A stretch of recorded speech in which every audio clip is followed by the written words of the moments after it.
Assalamualaikum warahmatullahi wabarakatuh. Waalaikumsalam warahmatullahi wabarakatuh. Oke, sudah hadir semua ya? Yang satu hilang. Oke, kita mulai dengan basmalah bersama. Bismillahirrahmanirrahim. Sofian belum join, nggak apa-apa ya. Kita mulai aja, udah lewat 8 menit. Udah segar-segar nih mukanya, udah pada mandi. Udah ya. Oke. Udah siap kuis juga kayaknya nih. Kuis ya. Bentar, saya absen dulu bentar.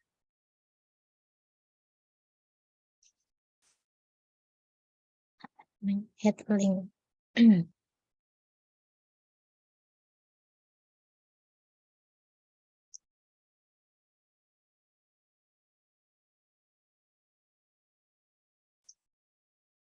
Kemarin tuh Zoom-nya sempat error, nggak bisa masuk.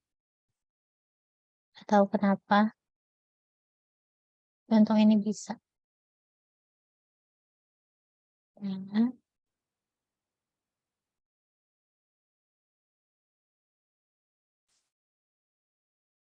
saya mesti mulai kelas dulu bentar.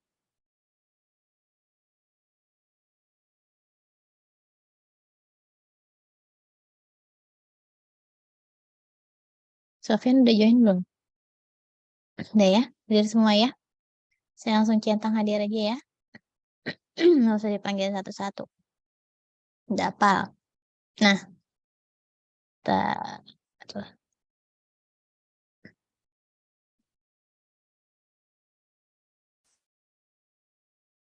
Udah sarapan? Belum?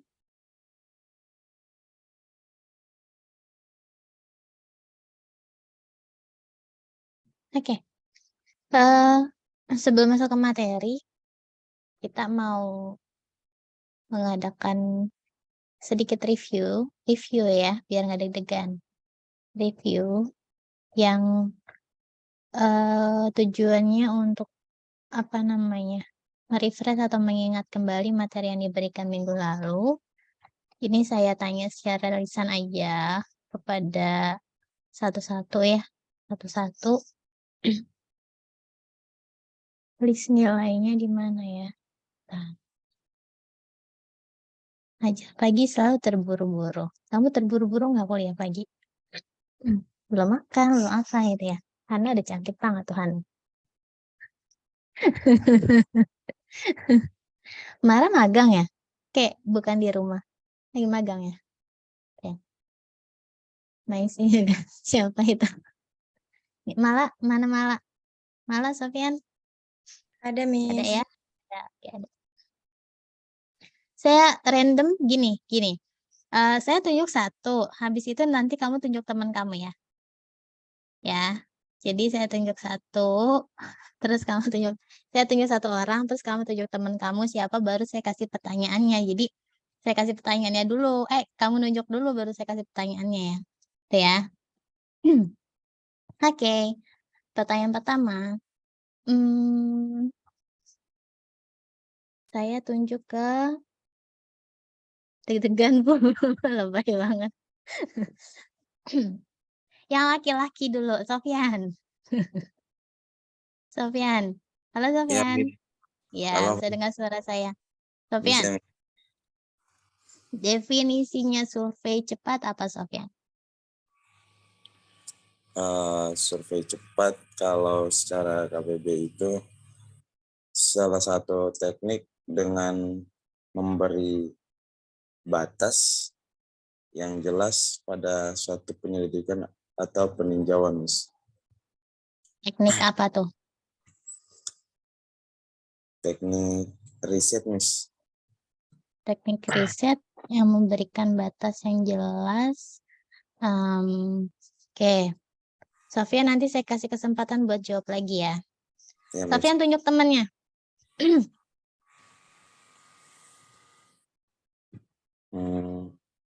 Mara. Mara. Mana Mara? Oke. Ya, Mara. Miss. Mara, tolong disempurnakan jawabannya Sofyan tadi. Definisinya survei survei cepat apa? kalau yang saya tahu dari kemarin itu merupakan teknik riset atau penyelidikan gitu.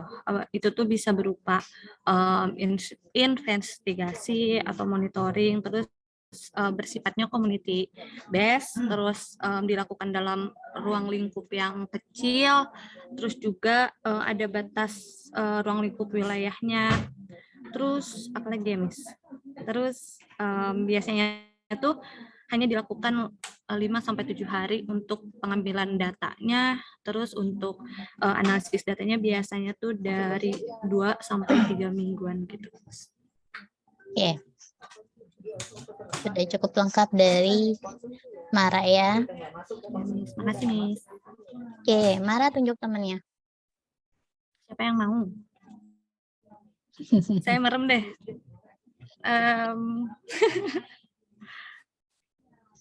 Maisi. Maisi. Oke, Maisi ya? Tadi kepotong. Maisi ya, benar ya? Oke, Maisi. Desain studi apa? Ya, desain studi apa yang merupakan induk dari survei cepat? Jadi jenis studi apa sih kalau survei cepat itu?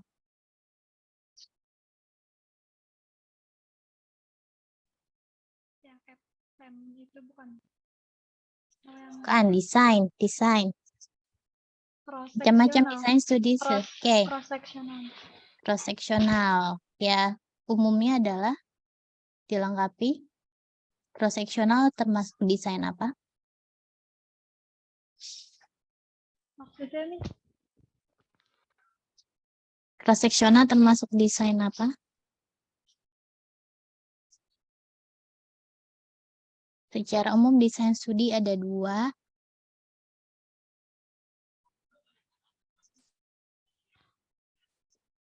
Oke, survei cepat termasuk bagian dari desain cross-sectional. Halo, tes. Sekarang sudah jelas belum? Tadi sinyal saya nggak stabil kayaknya. Sudah jelas lagi? masih agak Masih Sudah jelas, Miss. putus-putus? Sekarang tadi agak Jelas. terputus-putus. Oke. Saya ulang ya, Messi. Desain studi secara umum ada berapa macam? Secara umum. Iya. Ada 2. 2. Nah, cross-sectional termasuk? Yang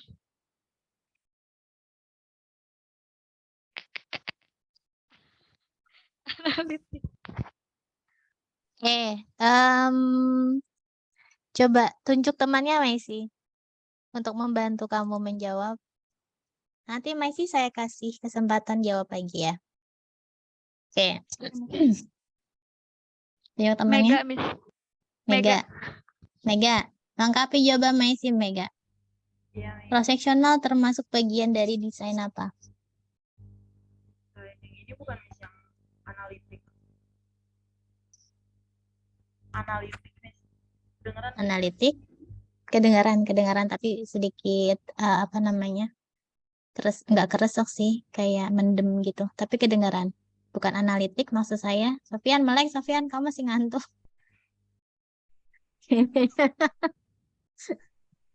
Desain cross-sectional ya dalam survei cepat itu termasuk bagian dari studi observasional.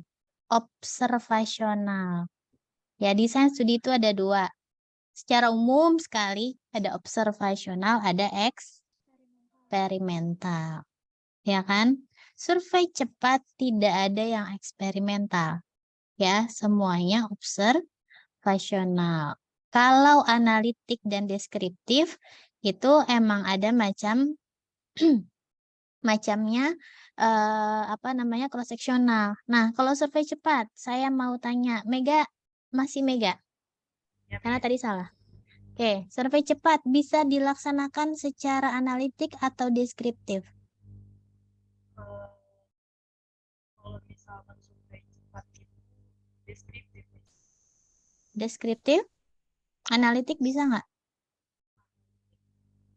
Kalau menurut saya analitik kayaknya soalnya dia tuh kalau nggak salah hipotesisnya nanti tutel ya Miss. Jadi bisa atau nggak analitik? Tidak bisa. Kalau tutel apakah hanya deskriptif?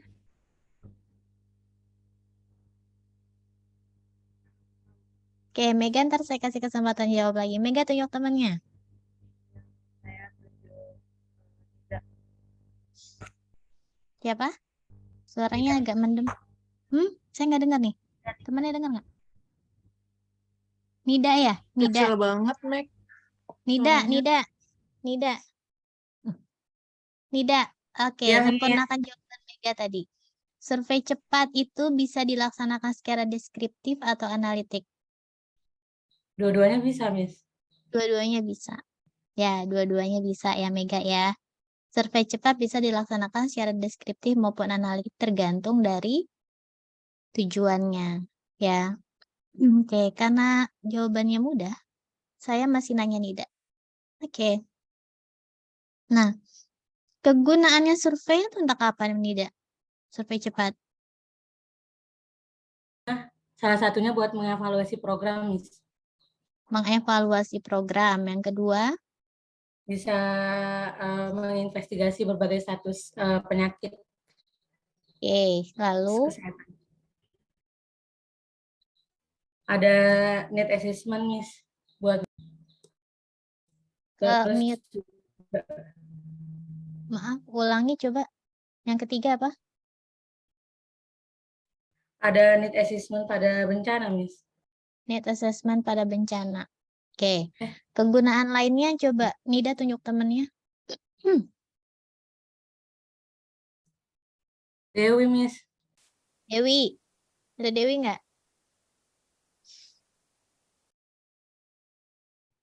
Ada, Miss. Ya, Dewi. Kegunaan survei cepat lainnya untuk apa, Deo? Sebutkan 3 lagi. Insiden penyakit, Miss. Insidensi penyakit. Insidensi penyakit. Iya. Diapain insidensi penyakitnya? Aduh, bentar.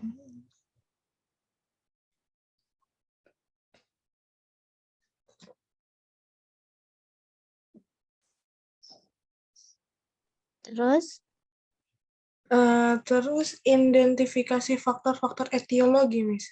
Etiologi penyakit. Etiologi penyakit. Satu lagi. Investigasi kualitas hidup manusia. Investigasi Dan kualitas perilaku hidup masyarakat. manusia. Perilaku masyarakat. Oke. Dewi coba tunjuk temannya.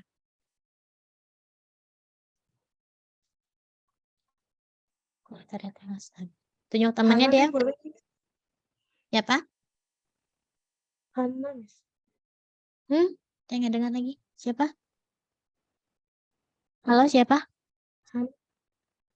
Hana, Miss. Hana. Anissa Hana. Oke, Hana. Dalam survei cepat itu ada batasan jumlah pertanyaan nggak di kuesionernya? Hana. Iya, ada, Suara Miss. saya jelas? Ada. Jelas, Miss, Berapa tapi sih? agak putus-putus. Berapa sih jumlah Nggak boleh pertanyaan yang banyak-banyak. Kalau nggak salah, paling banyak tuh 30 ya, Miss. paling banyak 30? Rentangnya antara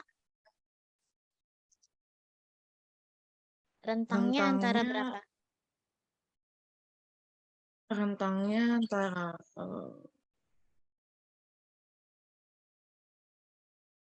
Paling banyak 30, 10 rentangnya sampai antara 20, Miss.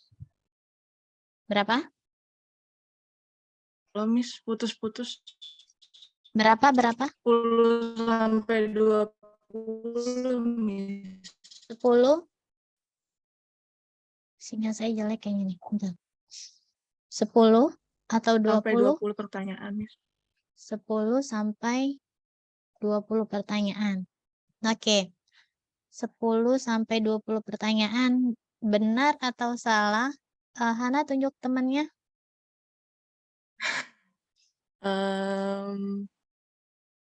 Ica deh.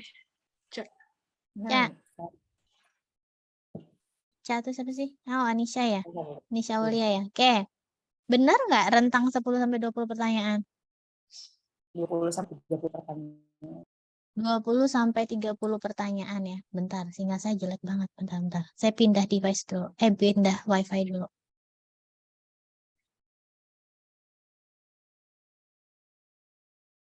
Oke. Sekarang jelas nggak suara saya?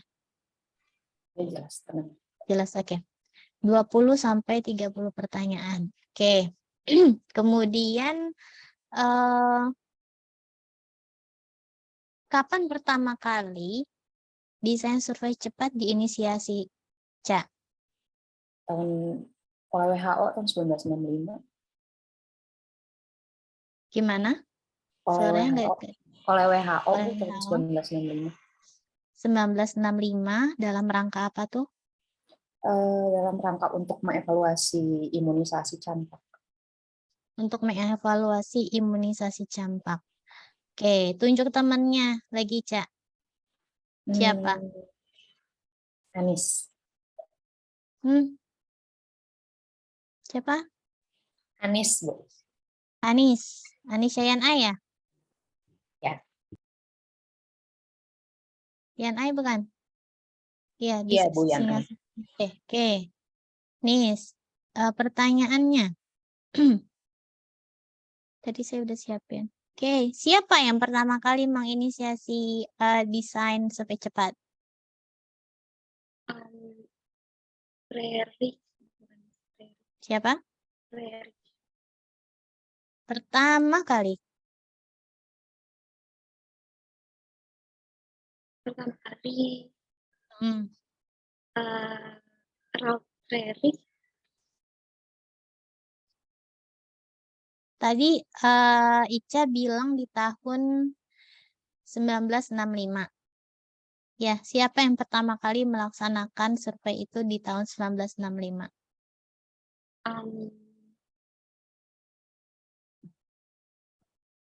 Sherman. Sherman saja? Sherman sama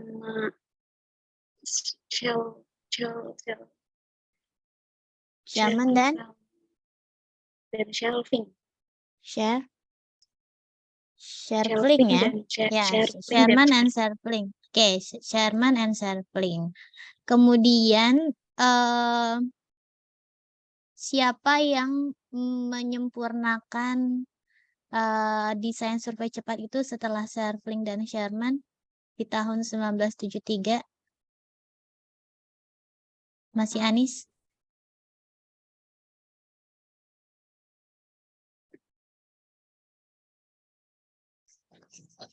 Itu Miss Henderson.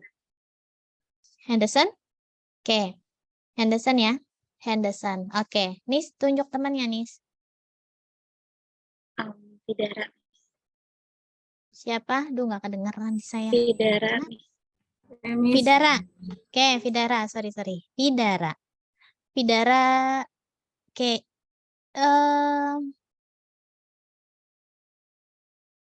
Rancangan sampel apa yang menjadi ciri khas dalam metode survei cepat? Survei sama si sampel bukan, Miss? Rancangan. Oh, rancangan.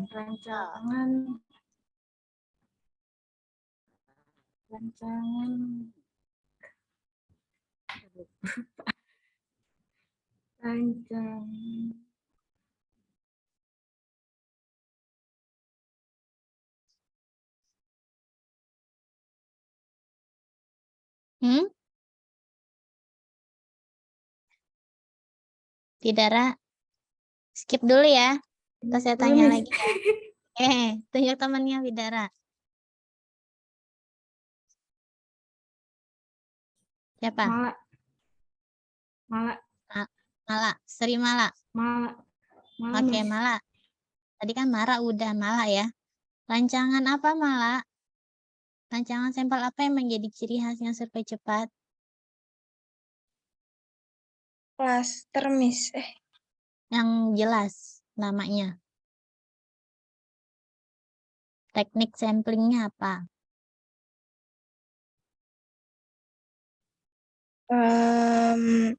Stratifikasi, Miss. Klasifikasi? Yakin? Iya. Tunjuk temannya lagi malah. Safira, Miss. Safira. Safira tolong disempurnakan jawabannya malah. Bukan disempurnakan, diperbaiki karena masih keliru. Apa Safira? Oke, two-stage cluster survey, Miss. Two-stage cluster survey. Bisa kamu sebutkan gimana langkahnya? Ada berapa langkah dalam two-stage cluster survey? Ada 2 langkah, Miss. Yang pertama itu dipilih 30 klaster dulu, itu menggunakan teknik probabilitas. Nah, kemudian setiap klaster itu dipilih masing-masing itu sampel 7, misalnya itu ada 7 klaster, isinya tiap 30 itu ada 7. Begitu, Miss. Oke. Itu tahapan two-stage cluster survey. Safira pilih temannya. Satu lagi. Tunjuk satu. Yang belum siapa tuh? Yang udah Lila. Dalila. Dalila, Miss. Ya. Oke, Dalila. Ya, Miss. Tadi belum lengkap penjelasannya Safira tentang two-stage cluster survey. Bisa disempurnakan jawabannya. Langkah pertamanya sudah lumayan, langkah keduanya masih kurang tepat. Kan tadi kalau dari langkah pertama yang dipilih 30 per populasi, Miss. Habis itu udah dipilih 30, dari 30 itu dipilih 7 anak dari 30 itu. Biar setelah 7 anak, habis itu dipilih lagi satu berdasarkan dengan teknik simple random sampling.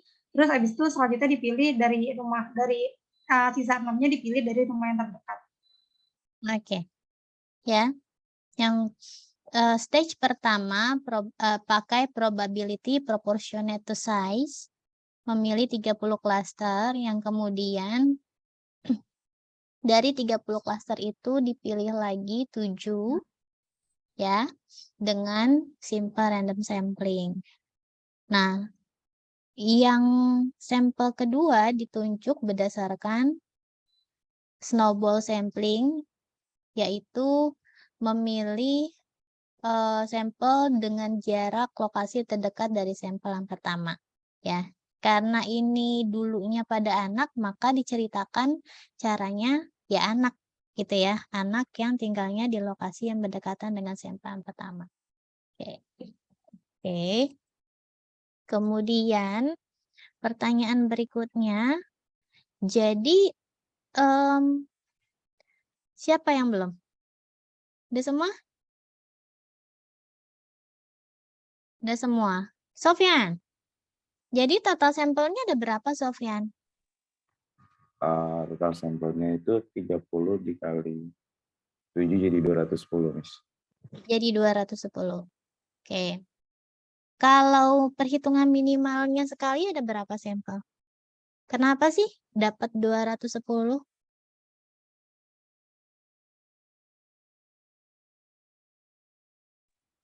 Kan pada tahap awalnya itu kan dibagi dengan 30 klaster. Kemudian keduanya itu kan mengambil 7 orang sebagai sampel, kemudian dikali dengan 30 klaster tadi, maka jumlahnya mendapatkan 210, Miss. Kalau dari rumus sampelnya dapat berapa jumlah minimalnya? Dari perhitungan rumusnya. Kita kan pakai two-tail, kemudian pakai alfa 0,05. Ya. Z setengah alfanya pakai 0,96.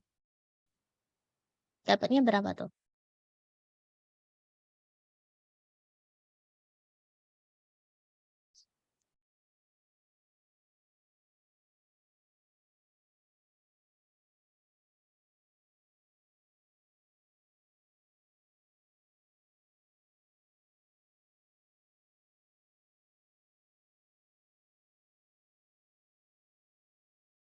Merah, Miss.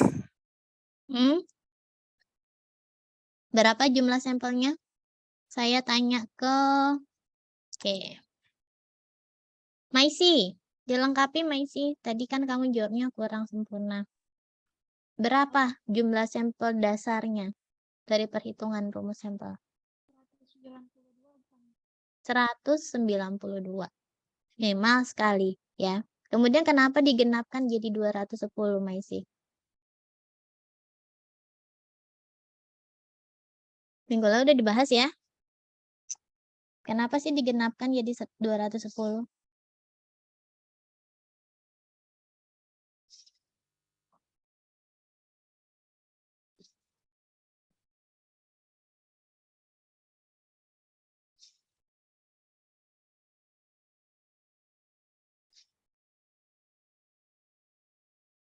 Mega? Oke, Maisi mau jawab dulu. Kenapa? Dibulatkan ke atas. Dibuatkan ke atas. Oke. Terus, jangan setengah-setengah jelasinnya dong. Jelasin, kenapa bisa dapat 210? Jangan takut salah, nggak apa-apa.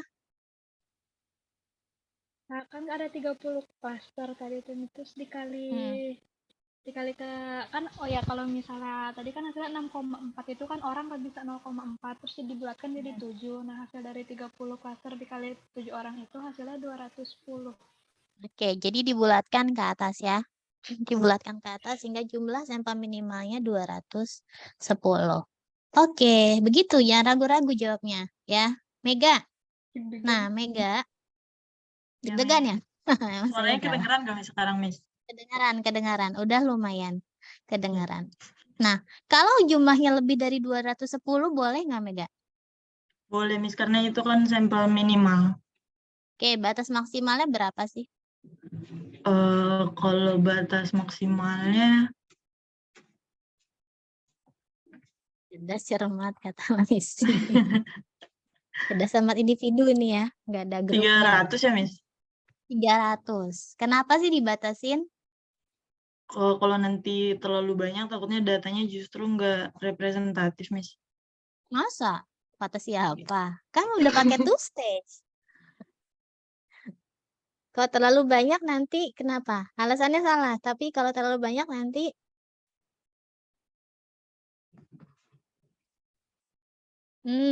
Fidara. Tadi Iya, lebih Miss. salah jawabnya. Kenapa nggak boleh terlalu banyak, Fidara?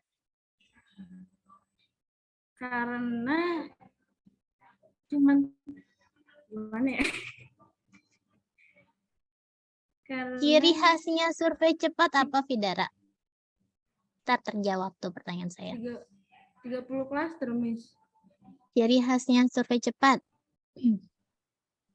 Tadi disebutin beberapa poin sama Mara, Siti Asmaraji. Ya. Yang menjadi definisinya survei cepat. Itu berkaitan dengan jumlah sampel maksimalnya. Apa ciri khasnya survei cepat? Sampelnya diambil 30 klaster, diambil sebanyak 7 pada masing-masing klaster, Miss. Ya itu tadi udah. Iya. Dari definisi, ciri khasnya survei cepat apa? Untuk mengukur kejadian yang sering terjadi di masyarakat, dilakukan secara cepat, sekitar 2-3 minggu saja. Nah, kalau sampelnya banyak, kira-kira butuh waktu lebih lama nggak? Iya. Ya, jadi ada batasannya. Maka biasanya survei cepat itu dilakukan dengan jumlah sampel minimal 210 atau kalau mau banyak paling 300. Kalau 300, kita bagi klasternya tetap 30. Tapi per klaster bukan dikali 7, tapi dikali, biar dapat 300 dikali berapa? Dikali 10, Miss. 10. Masih lapar, lagi lapar kali ya.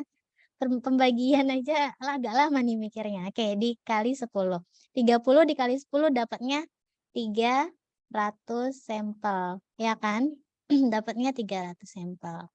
Ya. Oke, Fidara saya sudah. Mala. Mala nih yang terakhir. Mala, Ya, kamu lagi magang, Mala? Enggak kan? enggak, lagi di rumah, Miss. Lagi di rumah. Oke, saya kira lagi magang. Pertanyaan terakhir buat Mala. Oke. Syarat yang jumlah sampel 30 dikali 7 itu ada syaratnya nggak? Hanya bisa dipakai ketika kondisi populasinya seperti apa?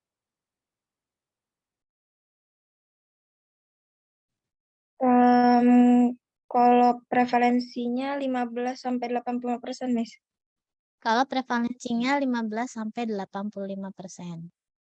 Ya, kalau misalnya kurang dari 15%, Pakai yang 30 kali 7. kalau kurang dari 15%, Pakai yang ini, Miss, yang 192 sampel. masa? Yakin? Kalau kurang dari 15%, Atau sampelnya dihitung kembali. nah dihitung kembali ya. Dan biasanya tidak ideal kalau misalnya gini, prevalensi penyakit di populasi itu menggambarkan seberapa banyak orang yang sakit dalam populasi, benar kan? Kalau misalnya prevalensinya di bawah 15%, itu banyak atau jarang yang sakitnya? Jarang. Miss. Kalau kita mau nangkep kasus, jadi misalnya tujuan survei cepatnya mau nangkep kasus penyakit. Nah, dengan survei cepat, efektif atau tidak kira-kira?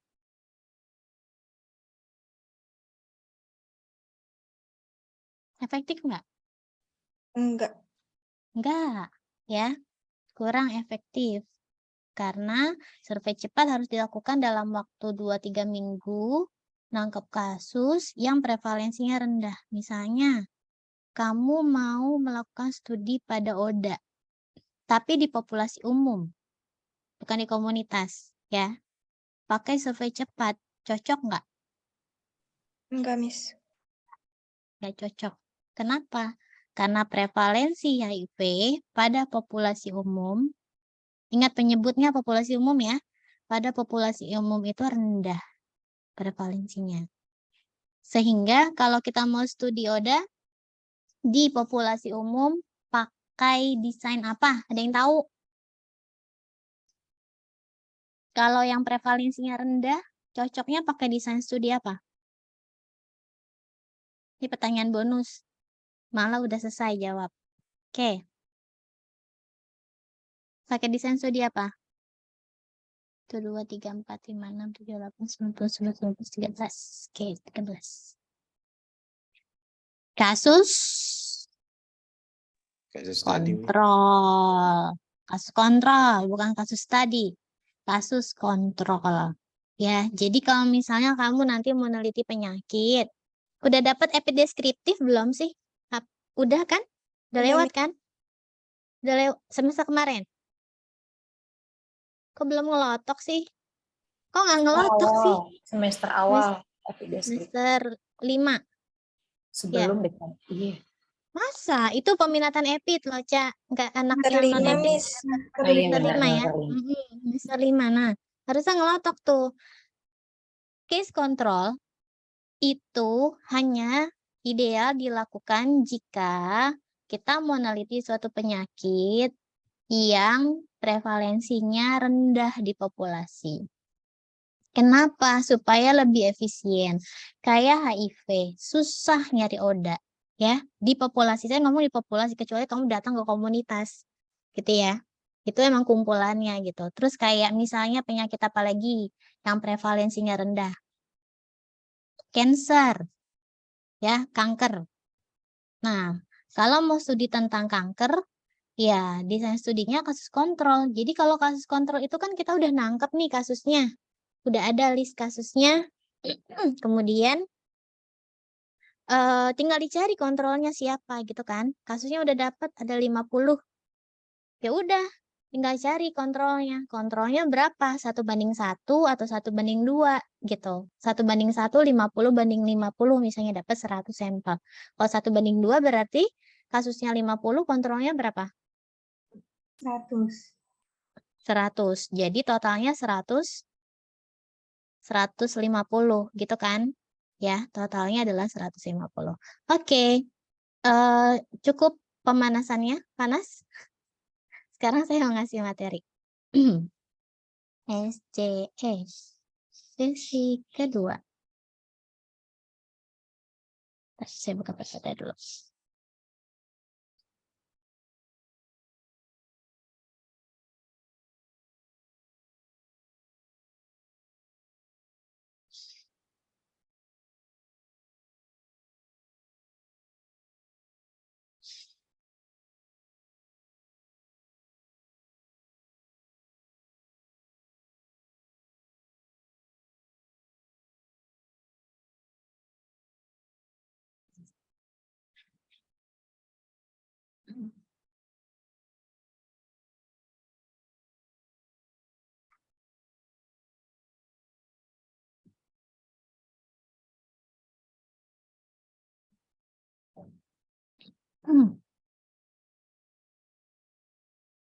Ini banyak nih materinya, bentar ya.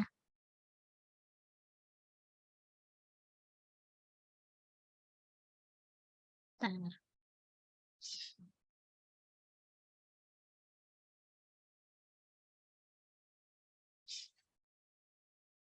Oke, sekarang kita akan membahas lebih lanjut tentang kelihatan nggak?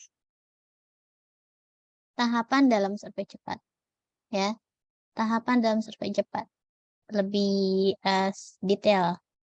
Walaupun nanti bagian-bagiannya juga dijelasin secara spesifik. Saya ingat saya sekarang tentuin sampling, enggak, ternyata belum ya, masih minggu depan. Kita kalau misalnya ada yang mau tanya, raisen aja. Slideshow-nya udah terlihat? Sudah, Miss. Sudah. Oke. Nah, tahapan dalam survei cepat ini masih dari bahannya Prof. Reri dan juga ada bahan dari Pak Yapsa waktu saya kuliah di UI. Nah, dalam survei cepat pasti ada beberapa komponen yang perlu diperhatikan. Komponen penting yaitu ada jumlah variabel yang terbatas. Kita nggak boleh melakukan survei dengan lingkup pengamatan yang terlalu luas. Jadi jumlah variabelnya terbatas karena berpengaruh terhadap jumlah pertanyaan dalam instrumen, gitu ya. Kemudian komputer dan printer portable.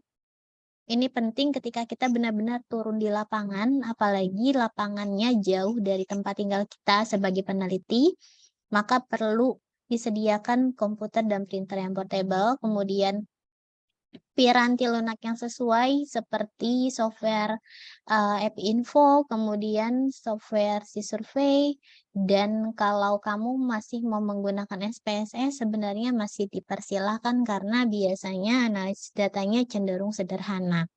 Kemudian metode sampling yang sesuai harus menggunakan harus menggunakan teknik two-stage cluster sampling. Ya, two-stage cluster sampling yang tadi sudah dibahas. Dan penyebar luasan informasi. Hasil dari survei ini harus segera disampaikan kepada stakeholder yang berkepentingan.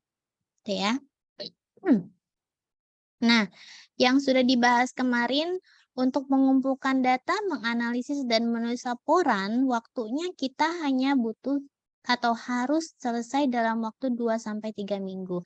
Nah, kalau mengumpulkan terlalu banyak variabel butuh waktu yang kebanyakan. Dan biasanya, kalau kita melakukan survei cepat, itu kan informasinya harus segera disampaikan pada sektor stakeholder atau pemangku kebijakan.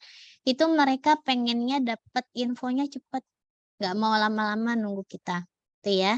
Nah, sehingga peneliti ini punya tantangan. Kalau peneliti itu biasanya agak ambisius. Kadang kalau udah turun lapangan pengennya semua data dapat gitu. Tapi karena pakai metode survei cepat ini, sehingga peneliti harus memasang strategi memilih variabel mana yang paling penting dan paling efisien untuk diteliti gitu. Jadi ya nggak boleh serakah gitu ya. Kita harus betul-betul mempersempit ruang lingkup dalam studi survei cepatnya. Kemudian untuk portable komputer sama printer, ingat device-nya harus battery operated, baterainya nggak bocor gitu. Jadi bisa dipakai dalam waktu beberapa jam, lalu Windows compatible, dan bisa dipakai di lapangan. Lalu ukuran random access memory dan harddisknya yang adekuat, ya, karena untuk mengoperasikan API Info ini agak besar butuh memorinya. Suhu device ini terkendala ketika kita turun lapangan di daerah yang terlalu dingin atau yang terlalu panas. Jadi laptop itu biasanya memang diciptakan untuk digunakan di suhu ruangan, ya. Sorry, di mungkin suhu 20, 27, 30, 35 masih tahan dia. Tapi kalau misalnya kita ditempatkan di daerah yang dingin, kalau di Indonesia mungkin masih bisa terjangkau, tapi kadang-kadang kalau kita turun lapangannya daerah pegunungan juga kadang HP aja freezing ya. Ya, HP berembun kan, HP aja berembun gitu, apalagi laptop atau kalau printer masih nggak masalah, laptop yang masih perlu diperhatikan. Dan kebalikannya, kalau kita turun lapangan di daerah yang sangat panas, ya, yang sangat panas. Kalau di Indonesia mungkin nggak ada yang terlalu ekstrim. Kalau di daerah Timur Tengah gitu ya, itu kan suhunya bisa sampai 50 derajat ya, panas sekali. Dan itu sangat menjadi tantangan bagi para peneliti lapangan. Dan kelembapannya ini berkisar 95-99. Nah, piranti lunak yang dipakai apa saja? Ada word processing. Nah, word processing ini dipakai bisa buat menuliskan formulir wawancara, formulir kontrol manajemen pada supervisornya untuk menulis protokol dan laporan akhir. Saya kayaknya harus sambil minum bentar ya.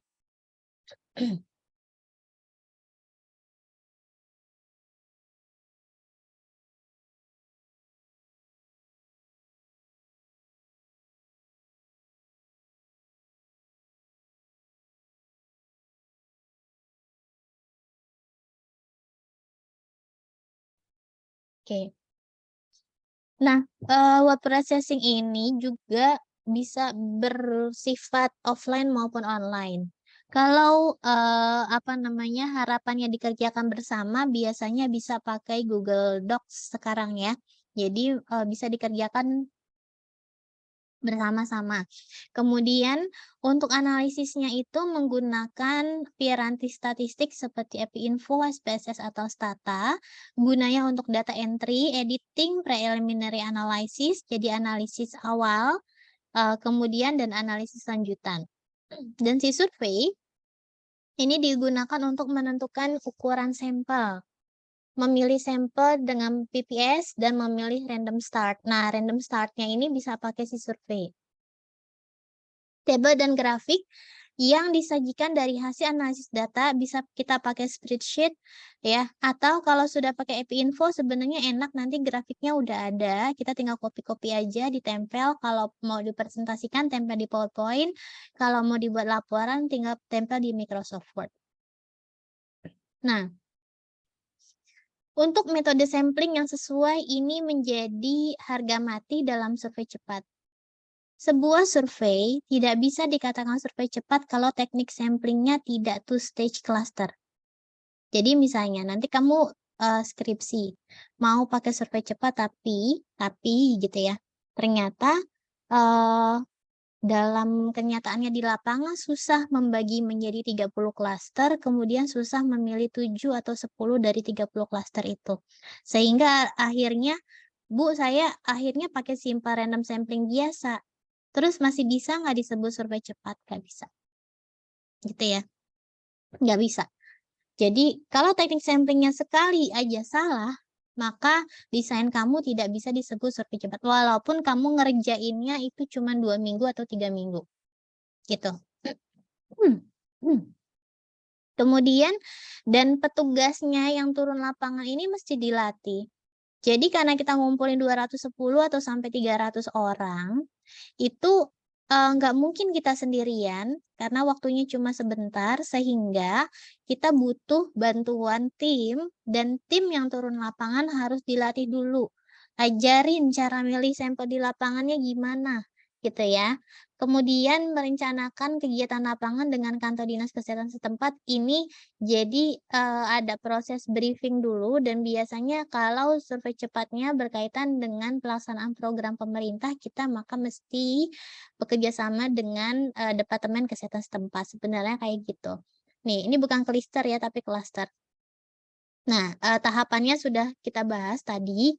Kemudian diseminasi informasi. Nah, saat sudah selesai pengumpulan data, hasilnya dianalisis dengan cepat, biasanya saat diseminasi informasi yang 2-3 minggu itu, pertama cukup deskriptif dulu, gitu.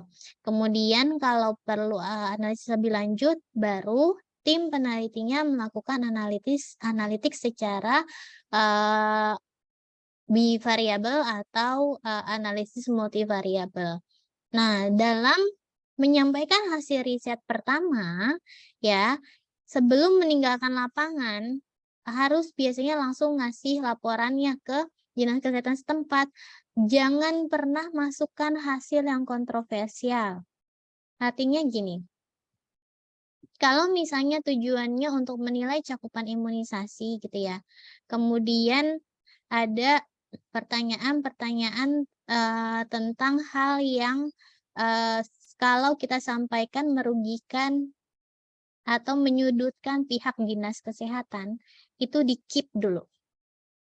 Jadi di sini skill peneliti itu dibutuhkan untuk berkomunikasi dengan baik.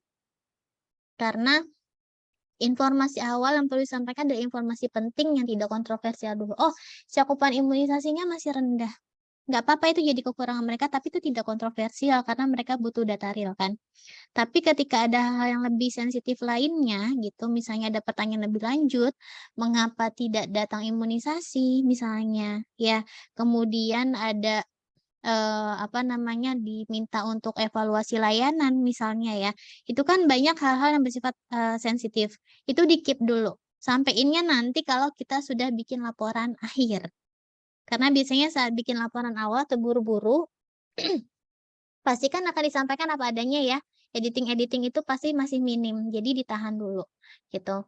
Kemudian sampaikan hasil utama penelitian pada tim survei atau stakeholder dalam waktu ini tadi sudah, dan banyakin gambar atau grafik dan sedikit narasi. Stakeholder itu sangat tidak suka membaca banyak gitu, mereka maunya to the point. Kemudian selesaikan laporan tertulis dalam waktu 3-4 minggu sejak survei dimulai. Ini baru. Nanti kalau laporannya akhir harus disampaikan, maka semua termasuk temuan-temuan yang kontroversial ini baru dituliskan di sini dalam tahapan diseminasi informasi. Nah, dari 5 poin yang perlu diterapkan dalam survei cepat, ada yang mau ditanyakan sebelum saya lanjut? Jelas ya? Oke, saya lanjut dulu ya. Nah, dalam merencanakan dan melaksanakan survei cepat, ada beberapa pertanyaan yang perlu dijawab oleh peneliti yang merencanakan atau stakeholder yang bekerja sama dengan peneliti. Pertanyaan pertama adalah mengapa survei itu perlu dilakukan? Jadi, ini beralih pada tujuan. Ya, tujuannya apa sih? Mau ngapain kita survei cepat? Jadi, kalau mau tahu cakupan imunisasi, maka itu alasannya. Karena misalnya, ternyata angka kesakitan penyakit-penyakit yang seharusnya dapat dicegah dengan imunisasi kok malah naik gitu. Nah, kemudian yang kedua, informasi apa yang dibutuhkan? Ini berkaitan dengan variabel. Variabel dependen atau independen apa yang dibutuhkan dalam survei cepat ini. Sehingga nanti akan meng-guide gitu ya, akan mengarahkan peneliti untuk merancang kuesioner apa saja yang perlu ditanyakan kepada narasumber atau kepada responden dalam survei kita. Ya. Kemudian poin ketiga, siapa yang akan disurvei? Ini terkait dengan populasi dan sampelnya. Sasarannya siapa? Kriteria inklusi dan eksklusi masuk ke dalam poin nomor 3. Lalu nomor 4, unit apa yang akan dijadikan sampel? Nah, unit ini nanti saya jelasin. Unit ini bisa berupa misalnya individu atau rumah tangga gitu ya, atau ekologis. Nanti kita lihat survei cepat bisa nggak unitnya ecological gitu. Kemudian nomor 5, seberapa besar tingkat error yang dapat diterima? Nah, ini kaitannya sama akurasi ya. Nanti kita juga diskusikan dan seberapa penting informasi yang ingin didapat. Ini apa namanya, ketika datanya itu akurat, ya tingkat errornya rendah, kemudian informasi ini akan menyampaikan hasil yang valid sesuai dengan kenyataan yang di lapangan, sehingga tingkat kepentingannya, derajat kepercayaannya pun meningkat. Ya, pertanyaan pertama. Nah, suatu survei itu dilakukan biasanya untuk tujuan mendeskripsikan status kesehatan. Ya, tujuan utamanya sebenarnya mengurangi perluasan penyakit, jelas menurunkan angka kesakitan. Sehingga yang diukur apa? Yang diukur adalah insiden, kasus baru, prevalence, gabungan kasus sama dengan kasus baru, atau tingkat disabilitas, kecacatan, atau mengukur mortalitas, angka kematian. Ya, tergantung dari tujuan utamanya. Nah, mengukur kombinasi morbiditas dan mortalitas itu bisa diukur dengan ukuran beban penyakit atau burden of disease. Jadi burden of disease ini dipakai secara global untuk menyatakan seberapa besar suatu penyakit menjadi beban bagi negara ataupun dunia. Jadi ini menjadi standar internasional. Ya, ada yang namanya DALYs. DALYs itu adalah Disability Adjusted Life Years, artinya adalah jumlah tahun yang hilang untuk hidup sehat karena seseorang itu meninggal terlalu muda atau karena dia sakit berkepanjangan atau dia cacat berkepanjangan. Ini DALYs. Ya.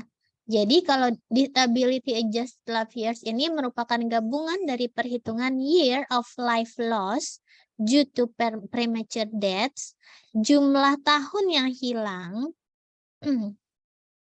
karena matinya terlalu dini, atau years live with disability, jumlah tahun hidup sehat yang hilang karena dia sakit. Jadi saya mau kasih gambaran. Year of life loss due to premature death itu kayak gini misalnya. Ada kasus kecelakaan. Yang kecelakaan itu adalah dewasa usia 40 tahun, kemudian meninggal dunia. Laki-laki. Nah, patokannya disebut premature itu apa? Ketika dia meninggal umur 40 itu wajar atau tidak? Dewi? Enggak, kata Hana enggak. Hana geleng-geleng. Enggak wajar. Kenapa? Patokannya apa sih? Patokannya adalah usia harapan hidup. Nah, di Indonesia, usia harapan hidup laki-laki berapa? Ding, tahu nggak? Tahun ini. Biasanya suka ngitung usia harapan hidup itu adalah BPS. Ya? Badan Pusat Statistik. Coba berapa cari? Usia harapan hidup laki-laki Indonesia. 69,7 tahun. Berapa, Cak? 69,7 tahun. 69,7 tahun. Kita buletin lah jadi 70. Ya. Oke. Nah, laki-laki yang kecelakaan kemudian meninggal dunia tadi. Umur 40. Berapa tahun yang hilang? 30 Kalau tahun. 30 tahun. Jadi YLLS yang dimiliki oleh laki-laki itu adalah 30 tahun. Kalau kita ngitung individu. Kalau banyak terjadi kecelakaan dalam 1 tahun, dengan jumlah korban jiwa yang meninggal itu di umur yang belum seharusnya dia meninggal, itu semua di total tuh berapa jumlah tahun yang hilang, dibagi jumlah yang meninggal berapa. Dalam kasus kecelakaan misalnya ya, di 1 tahun itu. Cara ngitungnya begitu. Itu baru masalah kecelakaan. Tapi kita tahu masyarakat meninggal itu kan nggak cuma karena kecelakaan. Dia sakit, ya kan? Meninggal. Nah, yang lebih parah lagi adalah bayi baru lahir. Saya pernah ngomongin tentang usia harapan hidup kaitannya sama status suatu negara menjadi negara maju atau negara berkembang, gitu kan. Nah, bayi yang baru lahir, dia terhitung 1 nyawa, 1 jiwa, 1 orang, 1 penduduk. Ya kan? Artinya, usia harapan hidup dia, kalau dia laki-laki 70 tahun, kalau dia perempuan berapa? Dewi? 73,5 tahun. 73 tahun, let's say, atau 74 tahun. Perempuan punya usia harapan hidup lebih panjang dibandingkan laki-laki ya. 73 atau 74 tahun. Nah, ketika bayi itu lahir, kemudian meninggal dunia, ya, setelah lahir, jadi apa? Kematian neonatal. Kematian neonatal itu dihitung dari bayi baru lahir sampai bayi berusia 40 hari. Ya, kematian neonatal. Entah karena dia ISPA, entah karena dia ada kelainan kongenital, atau apapun, gitu ya. Itu tetap dihitung year of life loss-nya, umurnya masih 0. Dia perempuan. Harusnya usianya berapa? 74 tahun. Jadi berapa tahun yang hilang? 74 kan? Nah, artinya kalau semakin banyak bayi yang meninggal di suatu negara, usia harapan hidupnya semakin banyak yang hilang, benar nggak? YLL-nya ini makin besar. Artinya apa? Nanti DALYS-nya, disability adjusted life years-nya ini makin gede. Itu jadi beban negara. Ya, jadi beban negara. Paham ya maksud saya? Itu saya contohin bayi sama kecelakaan. Belum yang orang meninggal prematur karena penyakit lain, karena PJK, ya, yang serangan jantung mendadak lalu meninggal dunia. Itu kan sekarang kan banyak usia muda. Nah, sekarang ngomongin tentang years life with disability. Nah, disability ini yang mau saya tekankan enggak cuma orang misalnya dia kecelakaan kemudian ada patah tulang, seumur hidup dia cacat. Bukan cuma itu, tapi semua orang yang punya penyakit tidak menular yang menahun. Dia diabetes. Seumur hidupnya diabetes. Healthy like a real healthy people nggak? Nggak. Dia nggak akan hidup sehat seperti manusia sehat layaknya. Benar nggak? Maka orang yang diabetes itu dianggap disabilitas seumur hidupnya. Belum lagi dia kena komplikasi. Terus cancer. Cancer, once dia kena cancer, sampai sebelum dia didiagnosis sembuh oleh dokternya, dianggap sebagai disability. Jadi, YLD ini, years life with disability ini, jenis disabilitasnya nggak cuma karena cacat. Bukan yang nggak bisa lihat, nggak bisa dengar, nggak bisa jalan gitu ya. Tapi semua jenis disability, semua jenis penyakit yang berkepanjangan atau yang laten, yang diderita oleh manusia, intinya dapat menurunkan produktivitas seseorang. Itu masuk ke dalam years life with disability. Ya, jadi DALYS ini yang menjadi patokan suatu negara itu kenapa harus menekan angka kesakitan dan kematian. Jelas ya? Oke. Kemudian ini ngukurnya, tadi saya udah bilang ada usia harapan hidup. Nah, ini ngukur YLL ya apa namanya years of life loss due to premature death yang ini. Caranya jumlah kematiannya sama usia harapan hidupnya. Kemudian YLD-nya ini dihitung dari jumlah kasus baru suatu penyakit, tingkat keparahannya, ya disability weight tadi, cancer stadium berapa, DM-nya terkendali atau komplikasi, hipertensi terkendali atau komplikasi, PJK udah parah kalau PJK ya. Nah, dan durasi sakitnya sampai sebelum meninggal. Jadi semakin muda dia udah kena penyakit itu, dia DM dari umur 20 tahunan misalnya karena dia DM tipe 1 misalnya ya, turunan. Artinya apa? Harusnya dia hidup sampai 70 tahun. Karena sejak umur 20 dia udah kena DM, maka YLD-nya dia berapa tahun? 70 dikurang 20 tahun. Berapa tahun tuh? 50 tahun. Ya.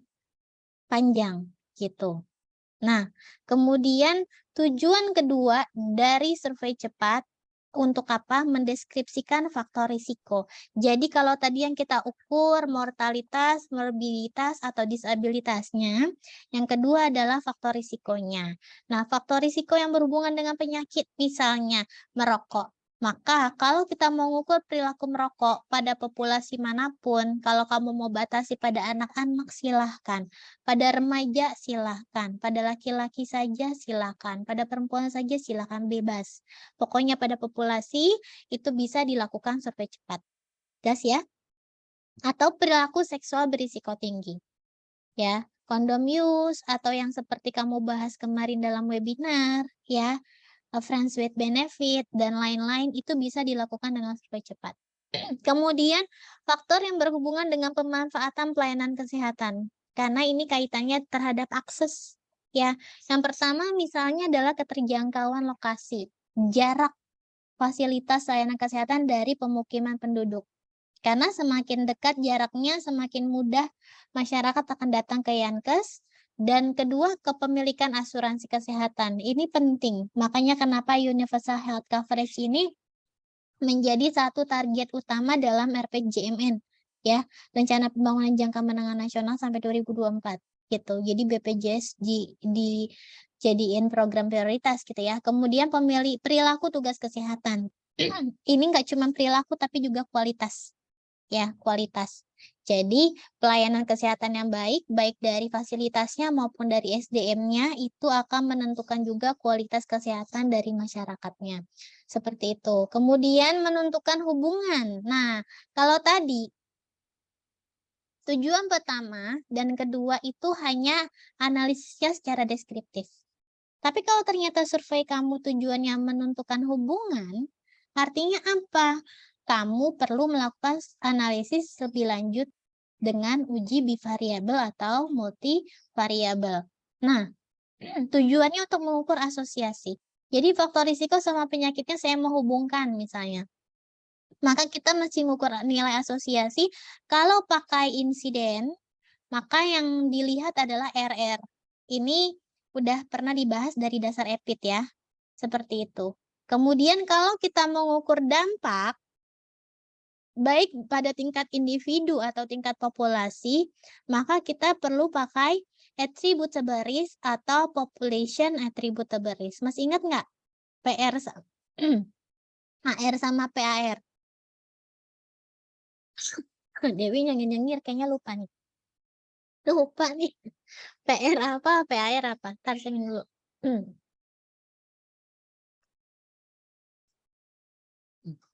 Kaitannya sama apa sih ini? Nih, attributable risk itu istilah lainnya adalah risk difference, excess risk, threat difference. Artinya apa? Attributable risk itu mengestimasi berapa besar risiko yang dapat dicegah untuk terjadinya suatu penyakit pada individu yang terekspos jika faktor risiko itu atau keterpaparan dengan faktor risiko itu dapat dicegah atau dieliminasi. Attributable risk itu gampangnya kayak vaksin. Tapi ngitungnya parnya, karena kalau vaksin kan kekebalan komunitas. Kalau attributable risk itu kayak kamu misalnya pakai masker. Itu bisa diukur secara individual. Tingkat risiko tertular COVID antara yang pakai masker dengan yang tidak pakai masker tuh berapa persen? Dengan pakai atau dengan tidak pakai? Perbedaannya berapa persen? Nah, kalau misalnya pakai masker itu 80% dapat terhindar dari infeksi COVID dibandingkan yang tidak pakai masker itu attributable risk. Ya. Yang expose dikurangi yang unexposed.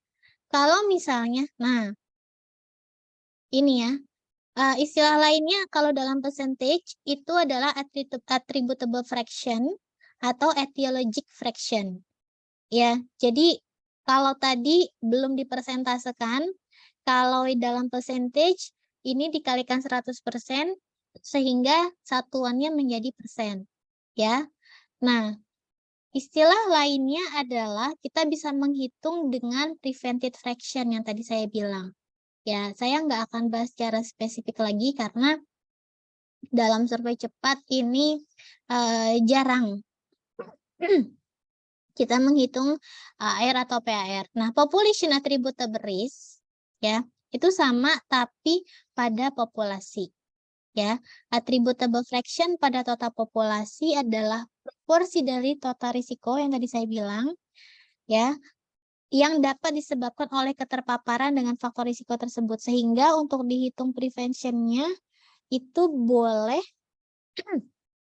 atau bisa digunakan sebagai nilai keefektifan untuk menghilangkan suatu faktor risiko dari suatu penyakit. Jadi kalau faktor risikonya dihilangkan, berapa persen yang akan terhindar gitu ya? Berapa persen bisa terhindar? Nah, keterpaparan contohnya AR 0,2. Maknanya gimana? Bila diasumsikan keterpaparan dengan pestisida, jadi ada perempuan kalau terpapar dengan pestisida itu menjadi penyebab terjadinya keguguran. Maka peningkatan risiko terjadi keguguran disebabkan oleh terpapar pestisida, peningkatan risikonya adalah 0,2. Nah, sehingga risiko keguguran kalau terpapar 20%. Sehingga lagi, kalau dia nggak terpapar, dia akan berkurang risikonya 20%. Ngerti nggak? Ya, kayak gitu gambarannya untuk attributable risk. Nah, kalau attributable risk percentage itu 66% misalnya dari keguguran yang terjadi di antara ibu hamil terpapar pestisida disebabkan oleh pestisida itu sendiri. Jadi, kalau misalnya kenapa dapatnya 66%? Karena hitungannya adalah dari 0,2 nih ya. Nih. 1 nah ini. Nih, AR 0,2 0,8 dikali 100%. Ya, dapatnya adalah 66%. Dan sisanya disebabkan oleh faktor lain atau background risk. Bisa jadi dari karakteristik dan lain-lainnya. Lalu ini bentuk prevention rate-nya. Sehingga proporsi kasus baru yang dapat dicegah kalau divaksin, ini kayaknya agak kurang cocok karena kalau ngomongin vaksin nggak ada kaitannya sama pestisida. Ya, pestisida nggak bisa divaksin. Nah, kita lanjut aja ya. Karena contohnya kurang cocok. Ini soalnya materinya tambahan dari materi waktu saya dapat dari Pak Yofsyah. Nah, tujuan yang keempat untuk survei cepat adalah menentukan keefektifan berbagai pengobatan dan pelayanan yang bersifat pencegahan. Jadi kalau misalnya kita mau mengukur program, itu juga bisa pakai survei cepat. Nah, contohnya program surveillance sentinel pada HIV. Yang diukur programnya loh, ya. Bukan ngukur insiden HIV-nya. Ngerti ya maksud saya ya. Jadi programnya. Sehingga dievaluasi inputnya misalnya. Ada dari 5M, man money material machine sama metodenya. Kemudian outputnya, berapa orang yang berhasil dites. bagaimana persentase pemeriksaan darah, hasil laporan seperti apa, lalu efeknya kalau misalnya program edukasi pencegahan perilaku berisikonya berapa persen perubahan perilaku risiko. Jadi saat upaya pencegahan perilaku itu yang diukur keberhasilan perubahan perilaku. Susah kan ngukurnya kan? Ya. Makanya kalau edukasi itu sebenarnya cara mengukur keberhasilan edukasi nggak cuma dari berubahnya tingkat pengetahuan, tapi sampai ke berubahnya perilaku, gitu. Kemudian kalau impact, nah nanti impact-nya itu biasanya diukurnya menahun kalau HIV. Berapa persen sih insiden HIV bisa menurun dari program-program yang ada? Kemudian prevalensinya menurun berapa persen? Tingkat kematiannya menurun berapa persen? Ini dalam tahapan efektivitas program pencegahan atau pengendalian suatu penyakit. Ya, jadi kita bisa evaluasi dari 4 aspek, boleh semuanya, boleh salah satu, gitu. Atau survei cepat bisa juga dipakai untuk bikin perbandingan. Kalau misalnya kita mau buat suatu program kesehatan di suatu wilayah, kita bandingin dulu sama wilayah yang emang butuh. Nih, wilayah ini butuh nggak ya? Nah, cocok tidak diterapkan program atau pelayanan kesehatan tersebut? Maka itu bisa dilakukan survei cepat dengan cara misalnya membandingkan kecenderungan penyakit. Nah, kalau di contoh yang lain dengan membandingkan tingkat keparahan kondisi bencana sebelum dan sesudah waktu intervensi. Jadi, korban setelah bencana diintervensi oleh kita misalnya diberikan bantuan dan kemudian edukasi agar mereka survive atau diberikan konseling supaya tidak terjadi permasalahan kesehatan mental pada korban bencana, traumatis dan lain-lainnya. Nah, diukur sebelum dan sesudahnya seperti apa. Kemudian atau membandingkan variasi komunitas pada waktu yang sama. Ya, perbedaan interkomunitas dibandingkan misalnya tingkat keparahan kondisi bencana pada 2 populasi yang berbeda. Misalnya bencananya terjadi di 2 kecamatan. Kita bandingkan kecamatan A sama kecamatan B, bagaimana tingkat keparahannya, mana yang lebih parah. Sehingga misalnya perlu dilakukan program prioritas pada wilayah yang mana, kayak gitu ya. Itu dari tujuan-tujuannya. Nah, kemudian yang kedua, informasi apa yang dibutuhkan. Nah, ini, informasi apa yang dibutuhkan berkaitan dengan variabel dan instrumen yang kita pakai. Jadi, saat kita membuat definisi operasional dari variabel yang mau kita tanyakan atau kita cari informasinya, dibuat yang jelas, nggak boleh samar. Ya, jadi ini contoh. Sebenarnya mau ngomongin tentang jarak kehamilan antar bayi. Cuma nanyanya gini, jadi intinya nanyanya nggak boleh pakai bahasa ambigu gitu ya. Apakah penting penjarangan anak untuk kesehatan? Kalau nanya kayak gitu, orang jawab penting nggak? Penting. Kita nangkep nggak? Ketangkep nggak informasi yang diharapkan? Enggak, gitu ya. Nggak ketangkep informasi yang diharapkan. Nah, kalau pertanyaannya jelas, apakah jarak antar kelahiran berkaitan dengan angka kematian bayi? Nah, ini kalau misalnya kita tanya buat wawancara sebenarnya. Tapi kalau dalam pertanyaan yang diterjemahkan dalam suatu kuesioner, kita nanyanya gini. Berapa jumlah anak yang ibu punya? 1. Ya, 1 pertanyaan. Pertanyaan kedua. Berapa umur anak pertama? Sekarang. Pertanyaan ketiga, berapa umur anak kedua? Pertanyaan keempat, untuk memvalidasi pertanyaan kedua dan ketiga, berapa lama jarak kehamilan antara anak pertama dengan anak kedua? Itu pertanyaan validasi. Jadi teman-teman, kalau misalnya kita bikin pertanyaan, itu perlu ada pertanyaan validasi. Untuk memastikan apakah jawaban si responden konsisten atau enggak. Ya, pertanyaan validasi kayak gitu. Jadi dia bilang misalnya, anak saya yang pertama umur 4 tahun misalnya. Terus dijawab anak saya yang kedua umurnya 2 tahun. Misalnya ya. Artinya kan jaraknya 2 tahun ya. Nah, kemudian kita tanya validasi. Berapa jarak antara kehamilan anak pertama, jarak kehamilan sejak kelahiran anak pertama ke kehamilan anak kedua. Itu kan jaraknya kan yang kita tanyakan. Terus dia jawab jaraknya 2 tahun. Valid nggak? Enggak. Ya. Berarti jaraknya harusnya kurang dari 2 tahun, ya enggak? Karena kan butuh hamil dulu 9 bulan sebelum anak lahir, bener nggak? Iya, jadi 2 tahun dikurang 9 bulan. Berarti jaraknya cuma 1 tahun 3 bulan.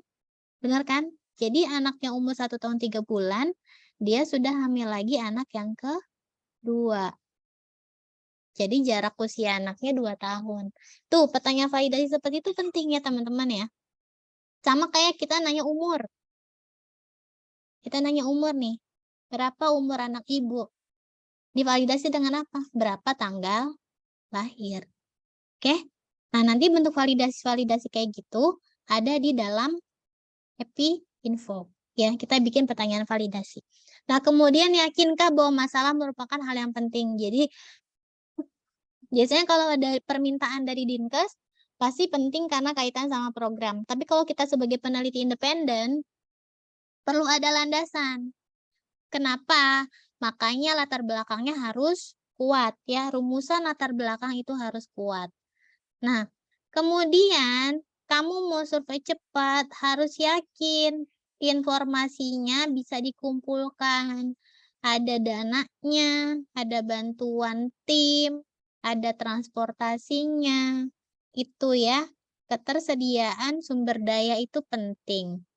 Kemudian juga termasuk alat-alat untuk proses pengumpulan data dan analisis datanya. Ya, nggak punya laptop, susah nggak? Susah. Ya, jadi itu.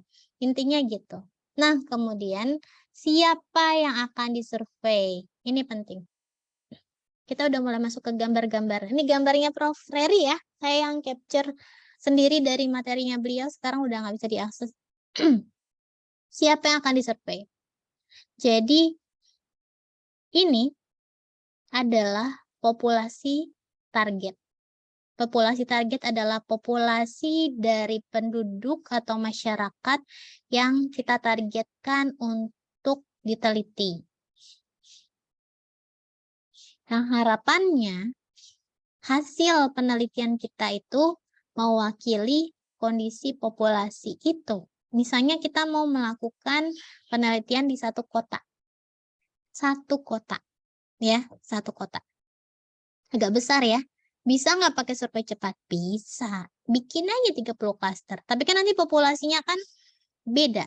Populasinya kita bisa bikin kriteria inklusi. Misalnya, saya mau meneliti perilaku seksual berisiko pada anak SMA.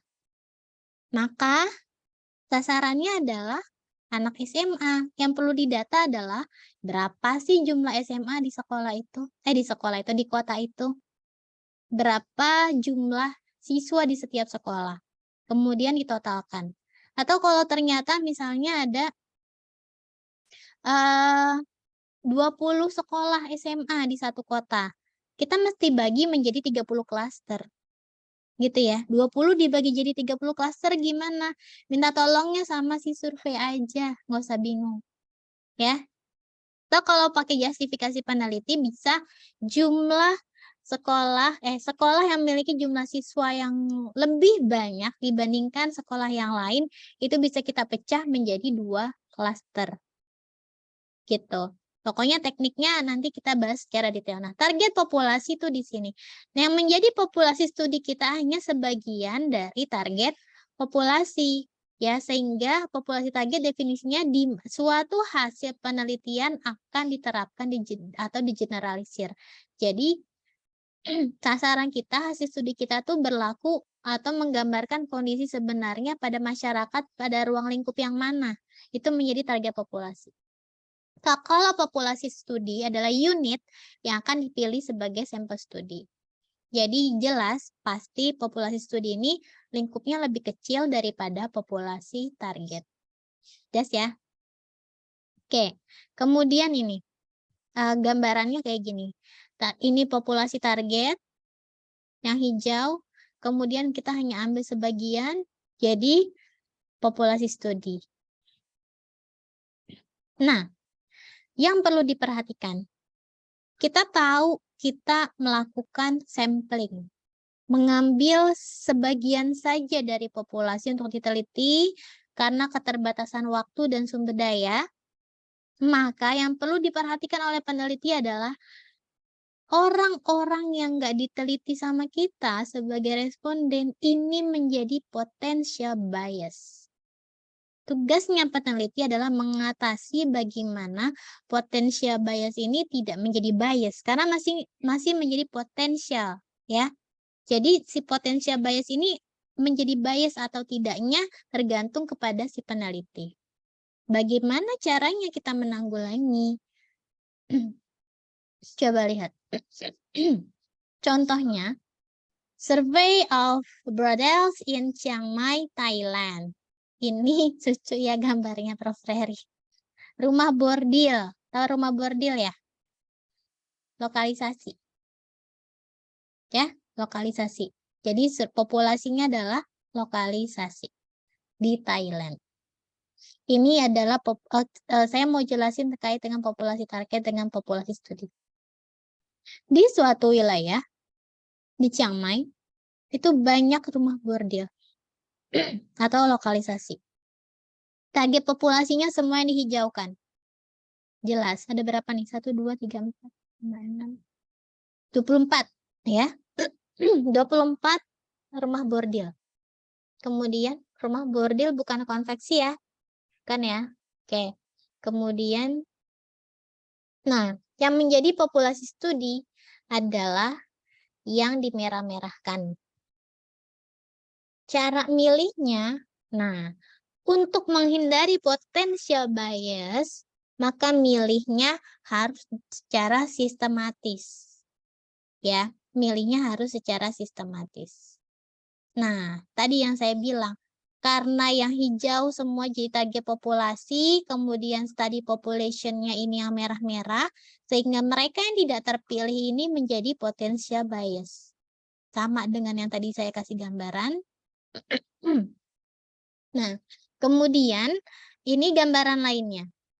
Ya, Survey of Initial Care at Hospital in Hanoi, Vietnam. Jadi peneliti mau melakukan survei kunjungan ya initial care di rumah sakit di Hanoi yang ternyata pekerjanya itu ada di jam 12 sampai jam 6. Ini shift ya, shift tenaga kesehatan ya. Ya, shift nakes. Ada yang bertugas dari jam 12 malam sampai jam 6 pagi. Ada yang bertugas jam 6 pagi sampai jam 12 siang. Ada yang bertugas sampai jam 12 siang hingga jam 6 sore. Dan ada yang bertugas dari jam 6 sore sampai jam 12 malam. Jadi ada 4 shift pekerjanya. Ini bukan petani ya. Karena dia pakai topi kayak petani kan. Nah, jadi ada 4 shift tenaga kesehatan. Itu jadi target populasi kita nih semuanya nih yang dihijaukan. Kita pengennya semua nakes, baik perawat maupun dokter yang bekerja di 4 shift ini di rumah sakit. Nah, kemudian ternyata di lapangannya si peneliti itu hanya meneliti nakes yang bekerja pada shift kedua dan shift ketiga saja. Sehingga nakes yang bekerja pada shift pertama dan shift keempat ini menjadi potensial bias. Kenapa? Karena mereka pasti memiliki perbedaan karakteristik Perbedaan beban kerja, benar nggak? Perbedaan kalau kita mengukur misalnya tingkat stres, itu pasti berbeda. Perbedaan tingkat keramahan pelayanan, coba kamu bayangin yang kerjanya jam 12 sampai jam 6 pagi, terus ada emergency di tengah malam itu. Nggak jarang sekarang nakes-nakes yang jaga malam misalnya, kalau lagi sepi mereka tidur. Kemudian datang pasien, baru bangun. Kamu bisa bayangin ngelayanin pasien muka baru bangun gimana? Itu akan beda sama mereka yang sigap melayani di jam-jam operasional. Jam-jam operasional dari pagi sampai jam 6 sore. Bahkan berbeda yang kerja pagi sama yang kerja sore kan. Tingkat freshnya beda gitu. Nah, maka ini menjadi potensial bias. Apalagi yang malam gitu kan. Ini ternyata yang malam tuh nggak kena. Kenapa? Karena penelitinya nggak mau datang malam-malam survei ke rumah sakit gitu. Ini beda ya sama yang kalau misalnya kita nanya ke perawat, oh hari ini saya lagi dapat shift pagi, tapi kemarin saya dapat shift malam. Itu nggak bisa ditanya. Karena kita cross-sectional. Diukur pada waktu itu juga. Jadi kalau kita tanya gimana pelayanan Anda saat Anda bekerja di shift malam, dia jawabnya ketika dia lagi shift pagi, itu nggak bisa. Jadi kita tetap harus tanya pada mereka yang bekerja di shift malam. Gitu. Jadi ada bias di sini. Itu ya. Paham maksud saya? Sehingga perlu dilakukan metode sampling yang tepat dengan two-stage cluster survey itu alasannya untuk itu. Untuk menghindari potensial bias dari sampel yang tidak disurvei. Kalau kondisi seperti ini, saya mau minta pendapat. Menurut kamu, seharusnya yang disampling itu yang mana sih? Ada yang mau mencoba menjawab sebelum saya tunjuk? Kalau kondisinya, populasi di targetnya itu punya 4 shift kayak gini.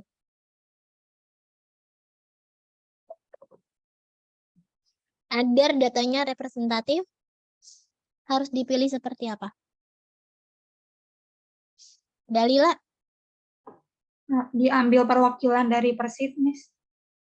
Diambil perwakilan dari Persif.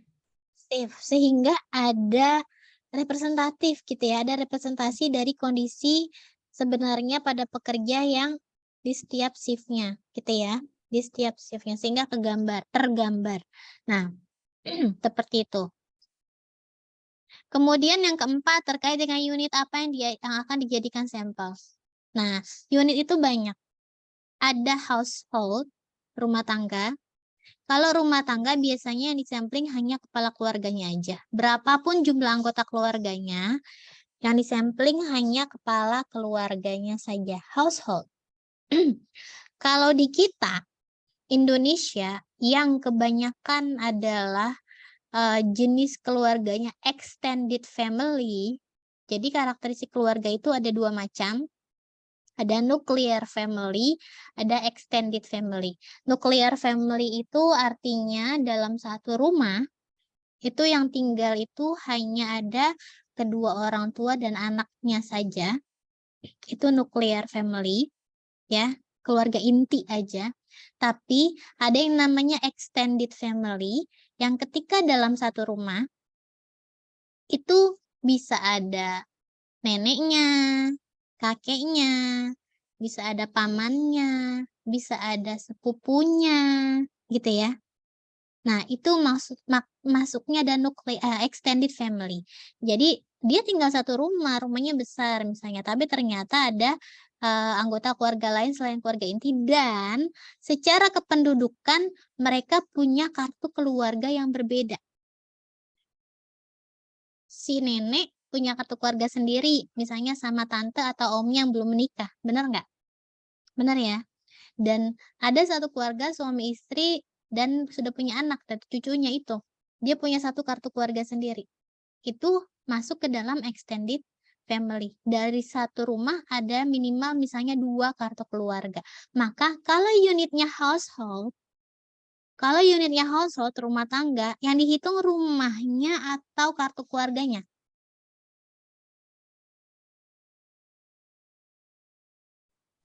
Rumahnya, Nah, Miss. Apanya? Rumahnya. Rumahnya. Yakin? Kartu keluarganya, Miss. Kartu keluarganya. Ya. Jadi walaupun misalnya dia satu rumah, tapi beda kartu keluarga, maka unit yang dihitung adalah unit kepala keluarganya. Artinya di situ ada 2 kepala keluarga. Maka bukan 1, tapi 2. Gitu ya, jelas ya? Oke, kemudian individuals. Individuals jelas. Individu. Misalnya kalau tadi di satu rumah itu kita mau hitung household, berapapun jumlah anak atau jumlah anggota keluarganya kita nggak hitung. Ya, kita nggak hitung. Tapi kalau unit analisisnya atau unit samplingnya adalah individuals, maka kehitung tuh. Ada lansianya, ada dewasanya, ada remajanya, ada anaknya, ada balitanya, misalnya atau ada bayi. Itu terhitung sebagai individu. Sorry, pencet. Nah, kemudian unit sampel lainnya adalah episodes. Nah, episodes ini adalah kaitannya dengan gelombang atau siklus dari suatu penyakit tertentu. Kalau kita mau neliti gejala. Misalnya gini. Kita mau neliti penyakit yang punya gejala khas dalam satu periode tertentu. Jadi sampel kita bukan orangnya, tapi gejalanya. Selama 14 hari, berapa lama atau berapa banyak yang mengalami gejala, misalnya apa ya, kalau pada DBD misalnya demam pelana kuda. Ya, demam pelana kuda pada penderita, kan demam pelana kuda, demam tapak kuda ya, atau apa yang demamnya turun, naik, kemudian turun lagi. Ya, itu kan ada dalam episode penyakit DBD. Ya, episode penyakit DBD yang di hari kelima di saat demamnya turun, itu justru kondisi sedang kritis. Kalau DBD kayak gitu. Kalau diukur pakai cek laboratorium, trombositnya lagi rendah-rendahnya. Tuh, bukan saat demam tinggi. Gitu ya. Nah, kalau misalnya kita mau mengukur periode episodes itu, maka unitnya adalah penyakit dengan gejala tertentu dan periode harinya yang dihitung. Gitu. Dan ini biasanya penelitiannya tidak banyak dilakukan pada masyarakat. Tapi basisnya adalah klinis, ya. Basisnya adalah klinis. Kemudian beliefs. Nah, kalau beliefs ini unit sampling, sebentar. Mau saya kegeser. Bersifat agregat yang kita mau meneliti suatu kelompok tertentu dengan tingkat kepercayaan yang berbeda atau jenis kepercayaan yang berbeda. Kayak penelitian yang mau membandingkan tentang bagaimana value terkait kesetaraan gender yang ditanamkan pada ajaran agama tertentu. Kita mau bandingkan misalnya kelompok kepercayaan Islam dengan Nasrani, dengan Buddha, dengan Hindu, dengan Tionghoa misalnya. Unitnya adalah beliefs-nya. Jadi di sini agregat hitungannya. Ya. Jadi hitungannya adalah agregat. Jadi kalau ditanya unit samplingnya berapa ya cuma 5 karena cuma ada 5 kepercayaan. Gitu ya. Nah, kalau yang event ini saya kurang begitu paham dan takut salah menjelaskan, jadi saya izin skip aja ya buat yang events ya. Oke, tapi itu jarang sih. Ini waktunya sudah 9.40. Sepertinya kita stop aja dulu karena saya harus berangkat ke UI dulu, jadi nanti saya ngajar handatnya di sana. Ya. Kita break. Jadi kalau saya kabarin nanti kalau misalnya saya bisa on time kita langsung mulai, kalau enggak mungkin saya agak telat 15 menit setengah jam gitu. Jadi kita mulai 10:30 kali ya handatnya ya. Itu ya. Jadi biar nggak kelamaan nunggu di Zoom. Oke. Ada yang mau ditanya nggak? Materinya belum selesai, jadi minggu depan dilanjut lagi. Minggu depan dilanjut lagi. Masih slide ke-36 dari slide 54. Nah, kuisnya mau kuis aja? Apa mau nanti aja kalau udah selesai? Nanti aja Bu udah selesai. Oke, Ca. Ini ya udah selesai. Oke, jadi kuisnya dirapel ya. Jadi minggu depan gak ada kuis dulu. Gak ada pertanyaan, kalau nggak ada saya close ya. Oke, kita tutup dengan hamdalah. Alhamdulillah rabbil alamin. Terima kasih semuanya. Ya. Ketemu lagi beberapa menit kemudian. Assalamualaikum warahmatullahi wabarakatuh. Waalaikumsalam warahmatullahi wabarakatuh. Makasih banyak nih. Sama 11 aja ya. yang Yo.